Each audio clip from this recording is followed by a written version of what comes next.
একের পর এক ঝামেলা, একের পর এক ঝামেলা। একবার গুনগুন, আবার আগে ওরা। আমাদের সংসার নাটকের 16 নম্বর এপিসোড কবে আসবে এবং কোথায় দেখতে পারেন সবকিছু বিস্তারিত কিন্তু জানাবো আজকের ভিডিওতে। তাই যদি আমাদের সংসার নাটকের 16 নম্বর এপিসোডটি এখনই দেখতে চান তাহলে অবশ্যই ভিডিওটি না টেনে সম্পূর্ণ দেখতে থাকুন, কারণ ভিডিওর মাধ্যমে কিন্তু বলে দেবো কোথায় এবং কিভাবে দেখবেন আমাদের সংসার নাটকের 16 নম্বর এপিসোড। তো 16 নম্বর এপিসোডে কিন্তু মারাত্মক একটি কাহিনী করতে চলছে, কারণ এইখানে আলিফ এবং শখের মধ্যে কিন্তু আবার গুনগুন নামে একজন আসতে চলছে।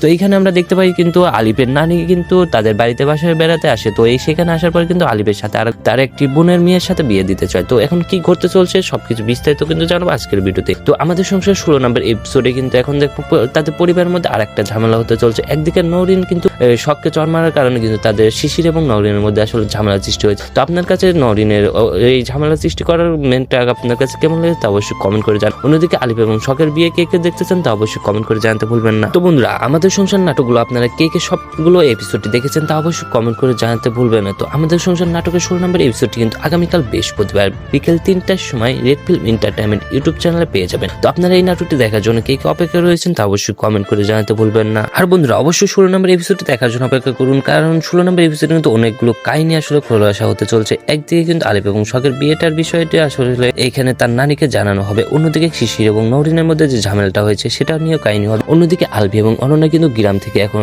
হঠাৎ করে উধাও হয়ে গেছে, তারাও কিন্তু বাড়িতে ফিরে আসবে। তো সবাই আসলে পরিবারের সবাই একসাথে হওয়ার পরে কি অন্য কোনো কাহিনী করতে চলছে। তো আমাদের সংসারে আমরা দেখতে পাচ্ছি দিন দিন কিন্তু ঝামেলা বেড়েই পেয়েছে। তো অন্যদিকে কিন্তু আলিফ কিন্তু শখকে ডাক্তারি পড়াশোনা করে শেষ করে বিসিএস ক্যাডার বানাবে। তো এটা কি সে আসলে সফল করতে পারবে? তো এটাই কিন্তু দেখার বিষয়, পরবর্তী এপিসোডগুলোর মাধ্যমে কিন্তু আপনারা দেখতে পারবে।